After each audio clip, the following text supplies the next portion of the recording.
Conexión Salud es patrocinado por...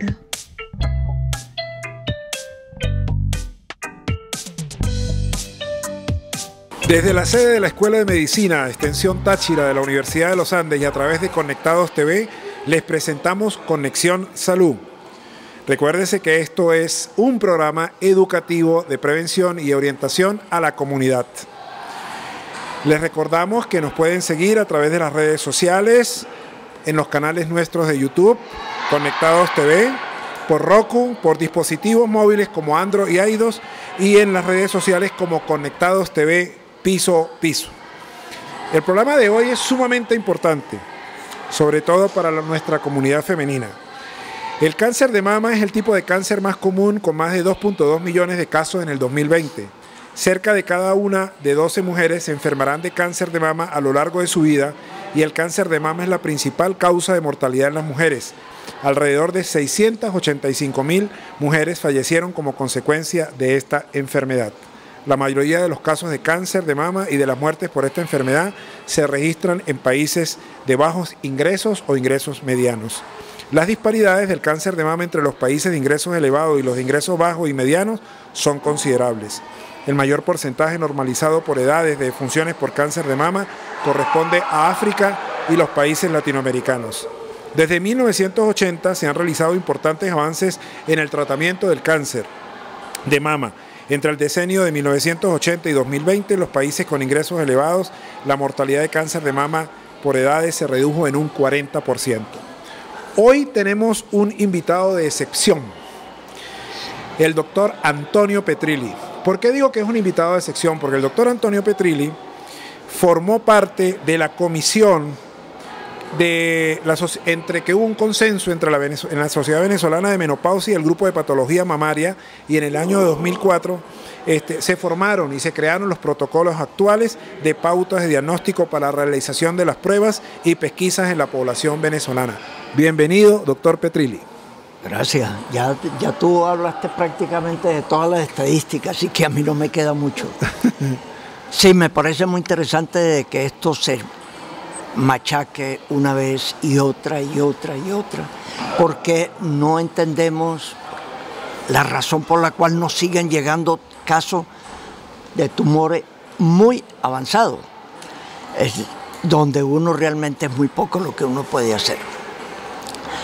Como yo no tengo el apoyo de una diapositiva, le robé la idea al doctor Cáfaro y me traje esto.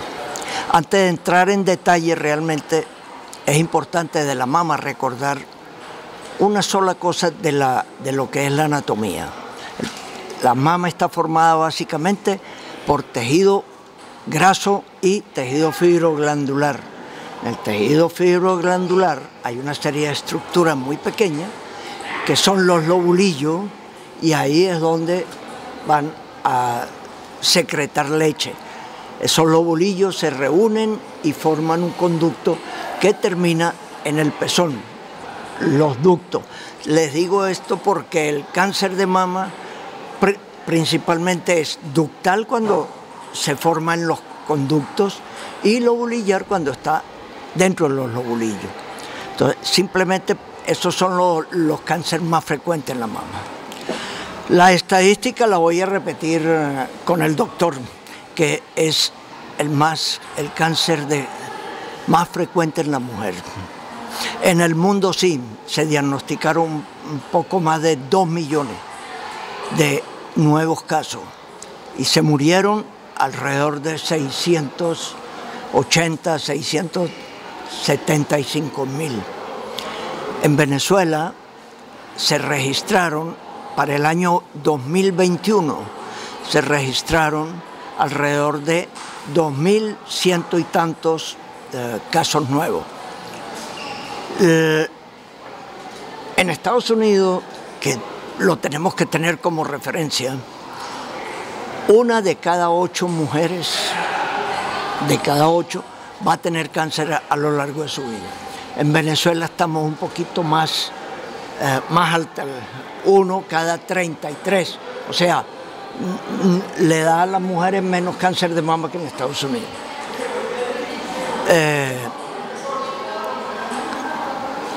Así que en Venezuela, ¿cuáles son los estados que tienen mayor cantidad de incidencia en cáncer de mama? Distrito Capital, está Vargas, está Aragua, Zulia, y los que tienen menos incidencia está Apure, Delta Macuro, probablemente porque haya un subregistro de eso. Así que nosotros no tenemos registros fidedignos. Los últimos de la Sociedad Anticancerosa de Venezuela pues datan del año 2000, 2020, pero recién no tenemos. Factores de riesgo. Ustedes saben, muchachos, que el riesgo es todo factor que aumenta la probabilidad de que haya una enfermedad. En estos casos, en cáncer de mama, los factores de riesgo lo podemos dividir en dos.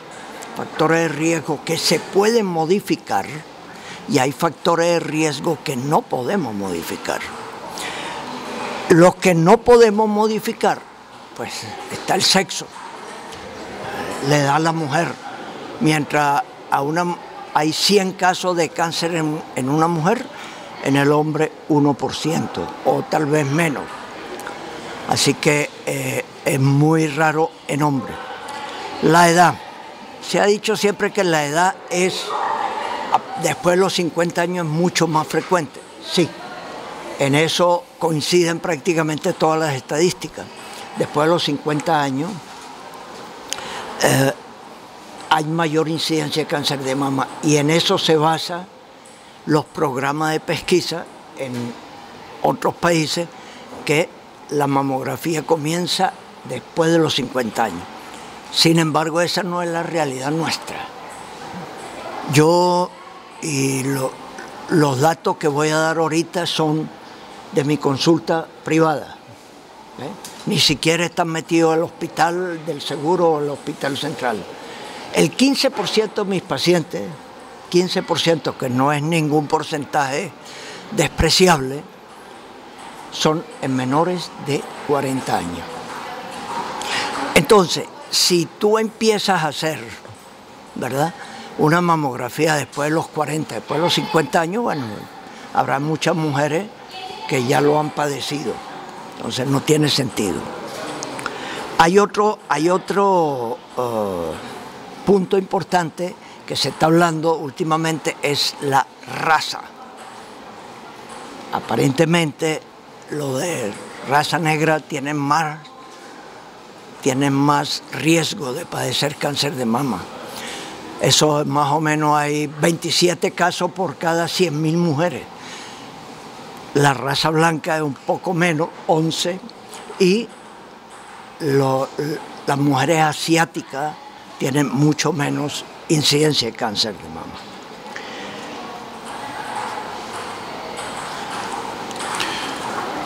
Doctor, vamos a hablar un poco sobre el cáncer de mama.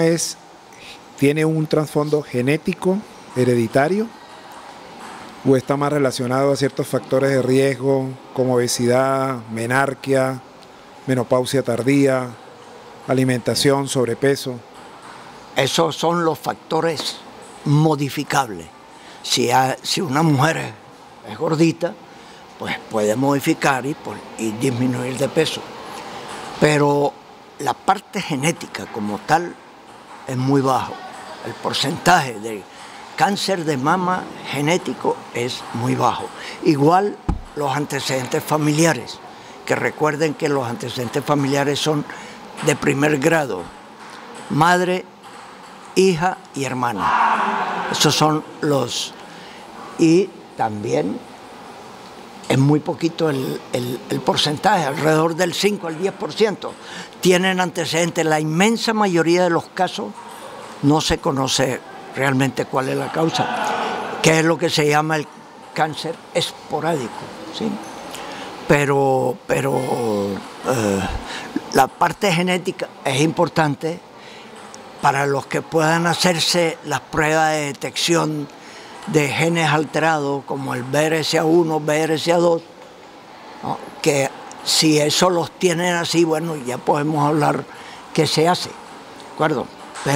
Pero la parte genética y la parte familiar no es tan importante. Bien, en el consenso que ustedes hicieron en el 2004 de la Sociedad Venezolana de Estudio de la Menopausia y la Sociedad Venezolana de Patología Mamaria, se llegó a la conclusión de que en Venezuela la mamografía era recomendable a partir de los 35 años. Por la razón que te dije. Eso significa que en Venezuela la mujer venezolana tiene un mayor riesgo. Si tú pudiera decirse así, porque vuelvo y repito, mi estadística personal, el 15% de todas las mujeres con cáncer de mama, pues son menores de 40 años. Y, por ejemplo, la edad de la paciente más joven que yo traté tenía 20 años y la más vieja 84 años. Bien. Autoexamen mamario. Ventajas, porque se dice que prácticamente un gran porcentaje de patologías mamarias, sobre todo nódulos o de cáncer, son detectados por el autoexamen de la paciente. Sobre todo si la mujer es joven. En las mujeres jóvenes, como no se interesa por hacer mamografía ni eco, casi siempre llegan con un tumor palpable. Y un tumor, para que sea palpable, por lo menos debe medir 2 centímetros, dependiendo del tamaño de las mamas que tenga la paciente. Hay mujeres que llegan con tumores de 3, 4, 5 centímetros. Ah, no, es que me lo descubrí hace 15 días. Si una mujer está bien entrenada en su autoexamen mamario, y eso para ustedes jóvenes, es capaz de tocar un nódulo de 1 centímetro, hasta de 1 centímetro. Que tratar un cáncer de 1 centímetro no es tan complicado. Y las cifras de sobrevida son bastante altas. Entonces... Bien. ¿Qué recomendaciones hace usted para estas personas que nos están viendo, sobre todo las mujeres y los hombres también? Hincapié en el autoexamen de la mama. ¿Qué características hay que ver en ese examen, en esa mama? A ver, que llamen la atención, porque se habla mucho de alteraciones del tamaño y la forma del seno, vascularización, retracciones, hundimientos, enrojecimientos, secreción anormal por el pezón. Normalmente todo se enfoca ahí, pero su experiencia, ¿qué nos puede aportar? Es impresionante ver que la mayoría de las mujeres que van a la consulta no sean, ni siquiera conocen cómo son sus mamas. Porque yo le digo, tú tienes la mama derecha o izquierda más grande. Ay, no, doctor, es que la tengo inflamada, ¿no? O sea, por ahí no se fijan. El autoexamen de mama sí es importante. Porque te repito, yo me siento mejor operando un cáncer de 1 centímetro que de 2, 3 centímetros. ¿De acuerdo? Y para la paciente es importante. ¿Cómo lo deben realizar? Para las pacientes que menstruan todavía, es siempre después de que le ha pasado la regla, por los cambios que pueda sufrir el tejido mamario antes de la menstruación. Y en las que no menstruan, pues simple y llanamente colocan un día al mes, el día en que cumplen años, y eso se hace en su examen. Sigue teniendo vigencia. En días pasados hubo una cuestión salieron varios trabajos que el autoexamen de mama pues no era indispensable. Claro, no es indispensable si usted tiene unos programas de pesquisa importantes. Pero si no los tiene, el autoexamen de mama ayuda a que tú hagas el diagnóstico. La primera parte del cáncer de mama no hay ningún síntoma cuando es pequeño, y nosotros quisiéramos conseguirlo siempre en esa forma. Las otras características es el tumor, que puede tener retracción de piel o no, la secreción por el pezón, que eso es importante casi siempre deben ser espontáneas. Cualquier mujer, ustedes que están aquí, se exprimen los pezones hoy, mañana, pasado, al cuarto día empiezan a botar secreción. Eso realmente no tiene mayor importancia. El hundimiento del pezón, porque el tumor infiltra o la piel, pezón y la piel, porque infiltra los ligamentos de Cooper, que son los ligamentos de sostén, y muy tempranamente retrae la piel. Pero lo importante del autoexamen, sí. Ahora, la mamografía, ya, y yo la seguiré pidiendo después de los 35 años por mi experiencia personal. Yo creo que está bien que uno lea y revise los trabajos publicados, pero yo creo que la experiencia de cada quien, de nosotros, es importante. Entonces, mi experiencia personal me dice que no, que yo voy a continuar tomando mamografía a partir de los 35 años. Y es el único estudio que ha demostrado que disminuye la mortalidad. ¿Por qué disminuye la mortalidad? Bueno, porque me hace diagnósticos tempranos. Nosotros tenemos en la clínica diagnósticos de tumores, oigan bien, de 4 milímetros, 5 milímetros, que eso más nunca nadie lo va a tocar, ni las manos más expertas.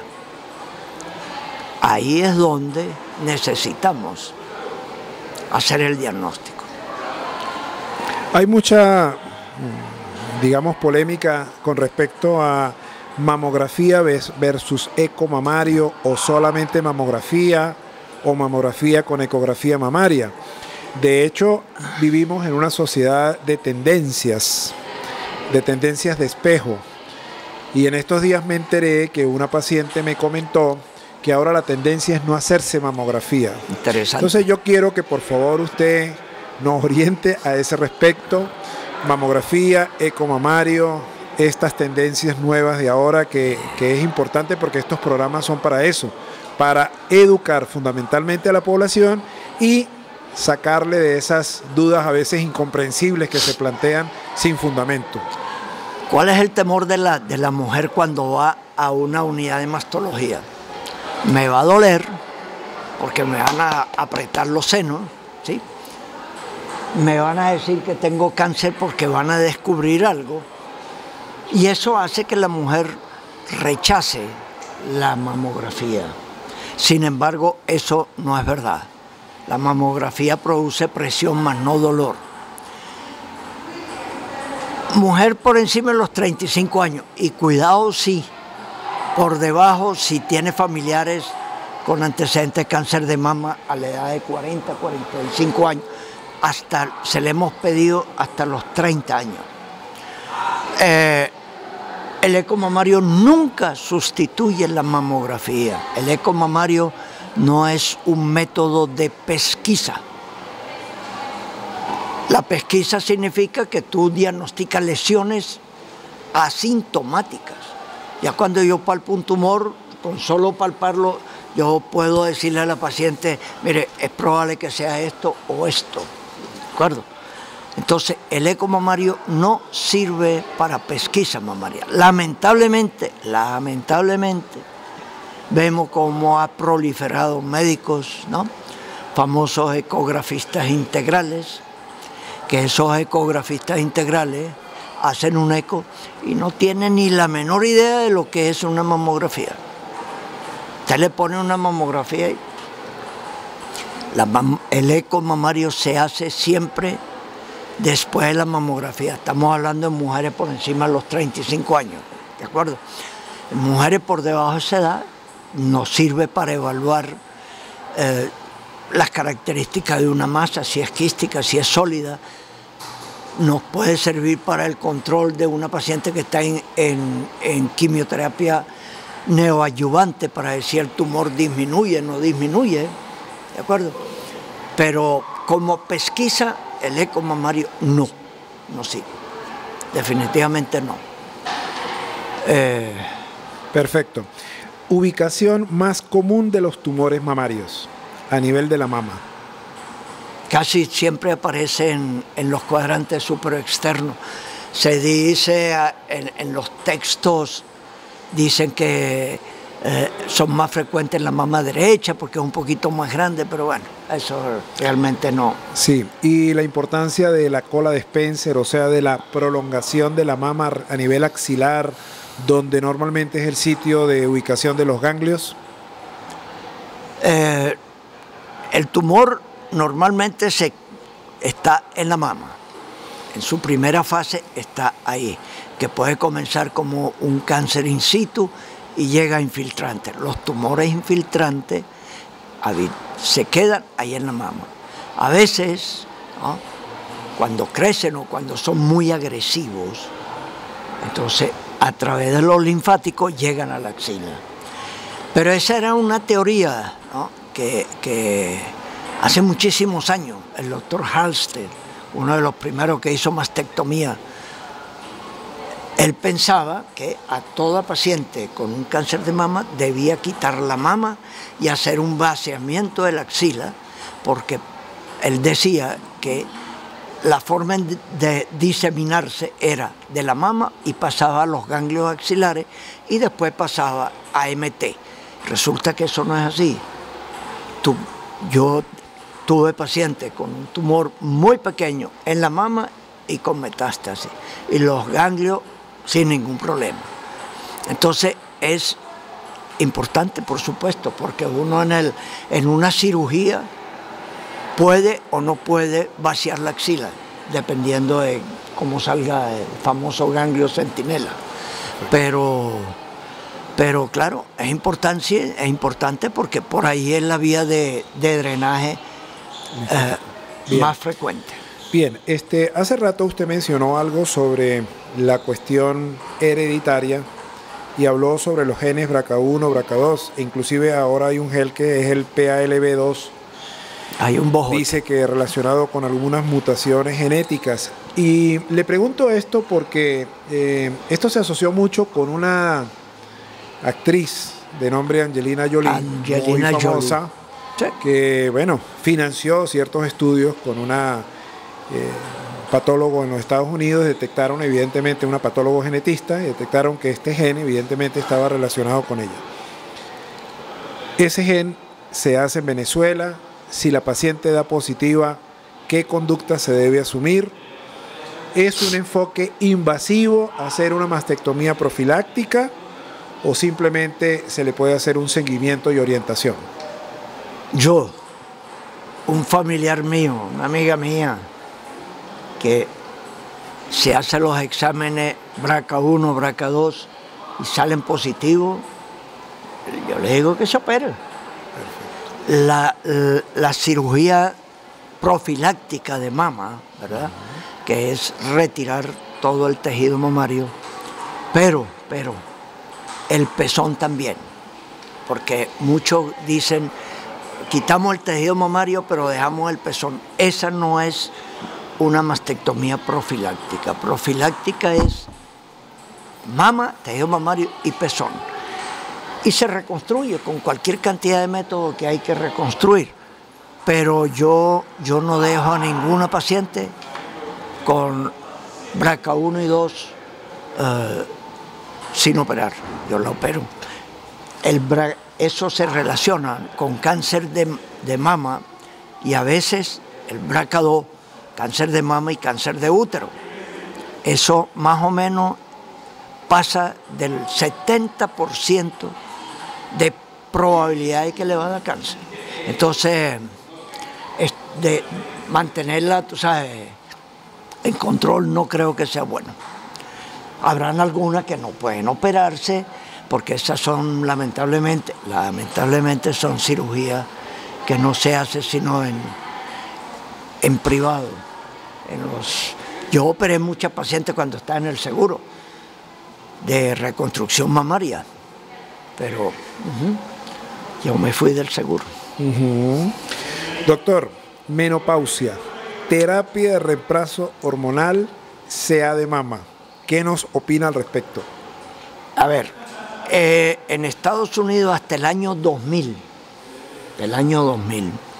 las cifras de incidencia de cáncer de mama eran bastante elevadas, más que hoy en día.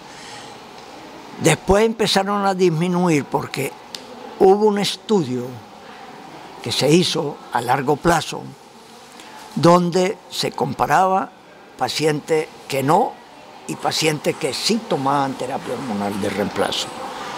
Y se demostró de que definitivamente la terapia hormonal de reemplazo aumenta el riesgo de cáncer de mama, sobre todo cuando se utiliza por más de 5 años. ¿Okay? Entonces, en Estados Unidos mismo empezaron a tratar de que la paciente tomara menos hormona y se piensa que esa es una de las causas por las que ha disminuido la mortalidad y la incidencia. Perfecto. Así que sí es importante. Bien.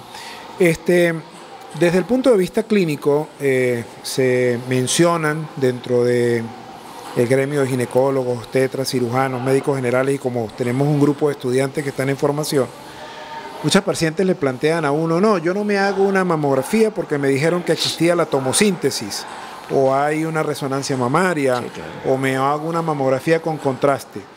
¿Realmente eso es cierto o tenemos que iniciar inicialmente con la mamografía e ir avanzando en estos estudios? ¿Y en San Cristóbal existen esos estudios? En ningún lado. Es más, ningún radiólogo le hace a una paciente una resonancia magnética de mama si no tiene una mamografía. Perfecto. Ya, no es que yo voy a hacérmela. Y esos son exámenes que tienen sus indicaciones. La tomosíntesis, o como lo han llamado algunos, mamografía 3D. ¿Sí? Sí, se hace. Es como hacer una tomografía de la mama. Va cortando en tejido, en rebanada muy pequeña. Diferentes cortes. Y se puede ver mejor. Sin embargo, tiene unas indicaciones que lamentablemente aquí no podemos cumplir. Aquí solamente hay mamógrafos digitales que son muy buenos y no hay más nada. Pero, por una razón u otra, a Dios gracias, nosotros con eso y otras cosas y con personal con experiencia, eso es fundamental. A veces a mí me extraña cuando la radiólogo de preferencia mío, ¿no?, me llama y me dice, doctor, coño, ¿dónde? Mire aquí, y aquí en el eco, coño, sí se ve. Entonces, no es así la cuestión de que vamos, si no tengo una tomosíntesis, no me hago los estudios, ¿no? Eso no debe ser. No debe ser. Muy bien. Cáncer de mama en el hombre. Recomendaciones, experiencias. Creo que eso es un tema que hay que tocarlo para explicarlo, porque frecuencia, factores de riesgo. El cáncer de mama en el hombre es exactamente igual al de la mujer, solo que con una incidencia muy baja, que es el 1% de todos los cánceres de mama, muy baja. ¿Cómo se trata? Igualito que el cáncer de mama en la mujer. Depende de su grado de extensión, se hará mastectomía, se hará su ganglio centinela y se le dará su hormona si la necesita, el tratamiento o quimioterapia, ¿de acuerdo? Pero es exactamente igual, no hay ninguna cuestión diferente. ¿Es muy frecuente aquí en el Táchira? No. No es muy bueno, no. Yo, en mis no sé cuántas, en mis 26.000 pacientes que he visto hasta ahora, no tengo ni un caso. Okay. Yo. Perfecto. Pero sé de otros amigos y colegas que sí han tenido por lo menos un caso, 1 o 2 casos, pero yo particularmente no. Perfecto. Les recuerdo que nos pueden visualizar por nuestro canal de YouTube, Conectados TV, Roku, dispositivos móviles Android y iOS, y en las redes sociales como Conectados TV Piso Piso. Recuerde que Conectados TV somos la conexión de la era digital. Ahora les vamos a permitir a nuestros invitados, que son los alumnos de la Escuela de Medicina, a que formulen algunas preguntas e inquietudes. Que no sean muy difíciles, ¿no? O sea. Que igual nos van a servir para orientar a la comunidad que nos sigue a través de nuestro canal. Es muy difícil conocer las cifras reales de incidencia de cáncer de mama en Venezuela. Pero el ritmo que lleva la mujer venezolana, como por ejemplo la mala alimentación, el sistema inmunológico deprimido, entre otras cosas, podría decirse entonces que en Venezuela es un país propenso a tener las tasas más altas de cáncer de mama. No. Las tasas más altas de cáncer de mama en las Américas está Estados Unidos y Canadá. ¿Sí? Nosotros, afortunadamente, estamos en una incidencia intermedia de cáncer de mama. Cuando digo nosotros, digo Venezuela. De tal manera que en Estados Unidos, creo que lo mencioné, 1 de cada 8 mujeres va a tener cáncer de mama. En cambio, aquí en Venezuela, 1 cada 33 mujeres. Sí, la mala alimentación, y esos son factores que uno puede modificar, ¿verdad? A veces su condición socioeconómica no le permite, pero existe. Y la educación, yo creo que la educación es importantísima. Sí, pero mira, vale, la educación, sí, claro que sí, pero por televisión, por programas como esto, por Instagram, ¿cuántas cosas no le decimos a las mujeres? Y siguen llegando casos y casos y casos avanzados. O sea, eso no puede ser educación en el sentido de que, ok, me toqué una bolita de 2 centímetros. No, que llega con un cáncer ulcerado que ocupa toda la mama. Eso tiene que ser cuestión propia. Sí, es una reflexión muy importante, porque todos los programas que existen, fundaciones, programas de educación, esto que estamos haciendo hoy, y como usted lo dice, siguen llegando casos. Entonces, hay que seguir insistiendo en educar. Ah, sí, claro. Ok. Primeramente, muchísimas gracias por permitirnos su presencia hoy aquí, doctor. Mi pregunta es la siguiente. En caso de diagnosticar cáncer de mama durante un embarazo, ¿cuál es el procedimiento que se realiza y puede afectar de alguna forma el desarrollo del feto? ¿En el qué, perdón? Cuando se diagnostica cáncer de mama en una mujer embarazada, puede afectar el procedimiento, o sea, ¿cuál es el procedimiento que se realiza y puede afectar el desarrollo del feto? De eso creo que el doctor sabe más que yo, pero el cáncer de mama va a depender del trimestre en que esté, ¿verdad? Si son los primeros trimestres, uno prefiere no, por ejemplo, dependiendo también de la extensión del cáncer, uno prefiere no utilizar quimioterapia, ¿no? Por efectos en el feto. De ahí para adelante, después del segundo semestre, tercero, prácticamente se trata igual que un cáncer de mama, normal, sin embarazo. La mamografía se puede hacer, hay protectores abdominales que se pueden utilizar, aunque el haz de radiación de la mamografía es muy concentrado, muy poco.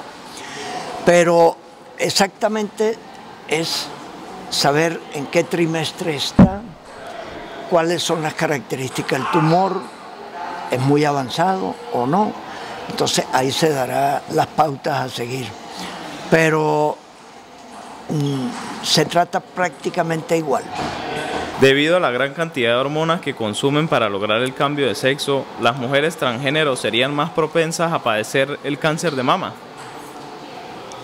A ver, a mí me costó mucho aprender eso.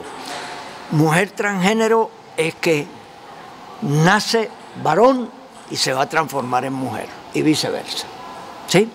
Por supuesto, el tratamiento de esas personas son altas dosis de estrógenos, ¿no? Inhibidores de la testosterona, y eso por supuesto que aumenta el riesgo de cáncer de mama, ¿no? Cosa que no sucede con el hombre transgénero, es decir, la mujer que quiere ser hombre. Entonces ahí los medicamentos más utilizados son testosterona para virilizar el cuerpo de la señora, ¿verdad? De la mujer. Y bueno, y una serie de cirugías, mastectomía o X. Pero sí lo aumenta. Doctor, todos los fibroadenomas pueden llegar a convertirse en cáncer de mama. Llámese, ya sean los complejos, juveniles, los grandes, o nada más quedan en benignos. Ningún fibroadenoma debe convertirse en cáncer. Llámelo como usted lo quiera llamar. Eso es mentira. Lo mismo que cuando llegan las mujeres y me dicen, doctor, tengo un quiste ahí, pero eso sí puede... No, definitivamente no. Hay diferentes tipos de fibroadenoma, como tú mencionaste, fibroadenoma juvenil, que crecen muy rápido, pero ninguno de ellos está relacionado con cáncer. Yo particularmente no tengo ninguno. Lo que sí tengo es un cáncer dentro de un fibroadenoma diagnosticado por biopsia. Eso fue de Santa Chiripa. Y nada, igualito, le hicimos una resección del fibroadenoma y hasta ahí llegó todo. Ok. Doctor, se dice que uno de los factores de riesgo de cáncer de mama es la edad avanzada, pero actualmente en las literaturas nos muestran otro panorama. Muchas mujeres por debajo de 40 años con cáncer de mama. ¿A qué se debe? Ay, Dios, me la puso difícil. Yo te lo dije, yo tengo un porcentaje importante de cáncer de mama por debajo de 40 años, 15%. De pronto el estilo de vida, a muchas mujeres no les gusta comer sanamente, no les gusta hacer ejercicio, y todo eso son factores modificables que disminuyen el riesgo. Una mujer que haga ejercicio o camine, pero entre 3 y 4 horas semanales, su riesgo de cáncer de mama puede llegar a disminuir hasta en un 14-15%. Entonces, todo eso es importante. La gran cantidad de hormonas que produce, ¿no? Una joven como ustedes produce mucho más cantidad que una señora de 50 años, ¿no? 40 años. Doctor, para finalizar, me gustaría conocer por qué considera usted que pese a las campañas de prevención y concientización que se hacen, sigue existiendo gran prevalencia de casos de cáncer de mama en etapas avanzadas y qué medidas sugiere usted para tratar esta problemática. En la edad avanzada. Le repito la pregunta. Doctor, ¿por qué considera usted que pese a las campañas de prevención y concientización que se hacen sobre el cáncer de mama, sigue existiendo gran prevalencia de mujeres con cáncer en etapas avanzadas? ¿Y qué medidas sugiere para tratar esta problemática? Sigue habiendo casos de cáncer avanzado y bastante, ¿sí? Pero eso es simple y llanamente por desconocimiento. Muchos dicen que no, que es que no tengo tantos bolívares o tantos dólares para hacerme una mamografía. No, eso no es verdad. Simple y llanamente por descuido y pensando siempre que ella no le va a dar nada de eso. ¿Qué podemos hacer? Nada, la educación de las pacientes. No cansarse uno de repetirle, ¿a qué edad tiene? Tanto, hágase una mamografía, hágase una mamografía. Si no, no van a disminuir esa cifra. Yo quería solamente mencionarle algo acá. En cuanto a la sobrevida del cáncer de mama, eso es importante. ¿Por qué es importante el diagnóstico temprano? Un tumor de mama, si es in situ no hay problema. Prácticamente se cura el 100% de los casos. Pero vamos al carcinoma infiltrante. Si es solamente en la mama, las tasas de curación a 5 años son más o menos del 96%. Pero si ya ese tumor se ha ido para la axila, en los ganglios axilares, va a disminuir como en el 80%. Y si tiene metástasis, sobrevivirán a 5 años solamente como un 25-26% de los pacientes.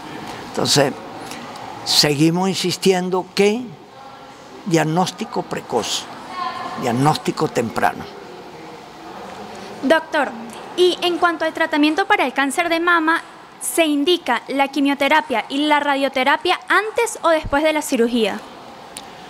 Depende del tumor. Casi siempre son post cirugía, es decir, quimioterapia adyuvante, así se llama. Quimioterapia neoadyuvante, que es antes de la cirugía, básicamente se indica cuando son tumores más o menos grandes, buscando reducir el tamaño del tumor y pasar de una mastectomía total a una mastectomía preservadora. Pero se puede indicar independientemente en cualquiera de las, antes o después de la cirugía. Lo más frecuente es que lo hacen siempre después de la cirugía, igual que en la radioterapia. Gracias, doctor.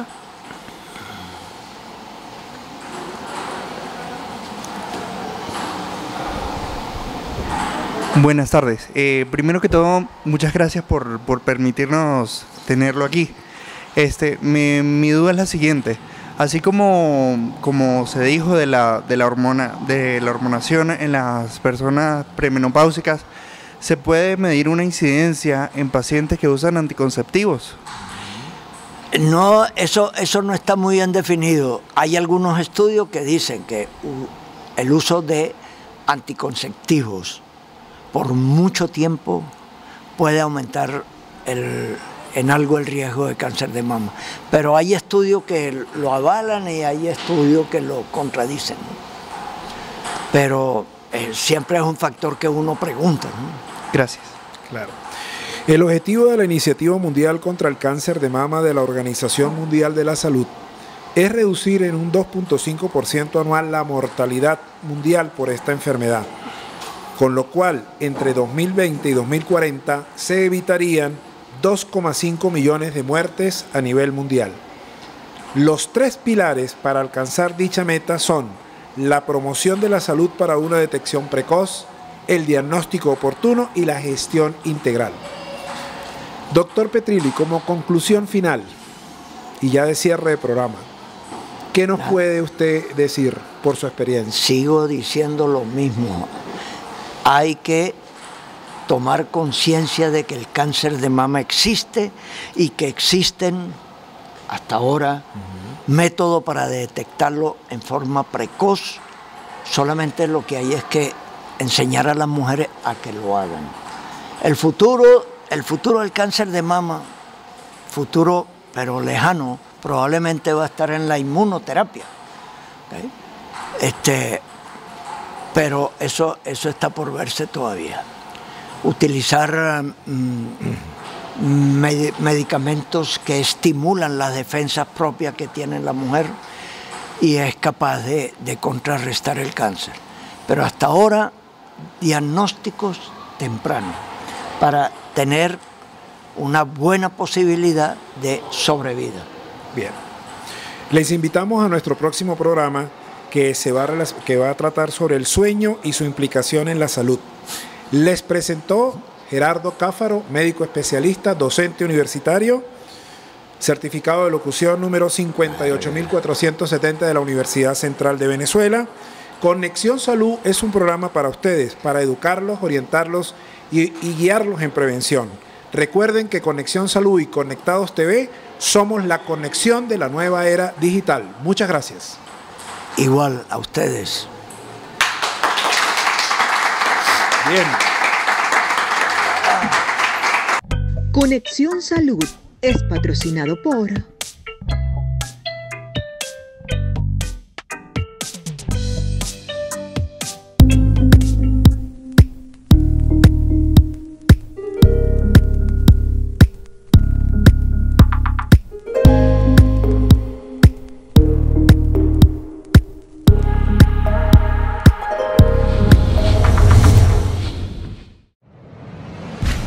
La tecnología nos une, conectando más cerca a los tuyos. Conectados TV en línea, conectando contigo.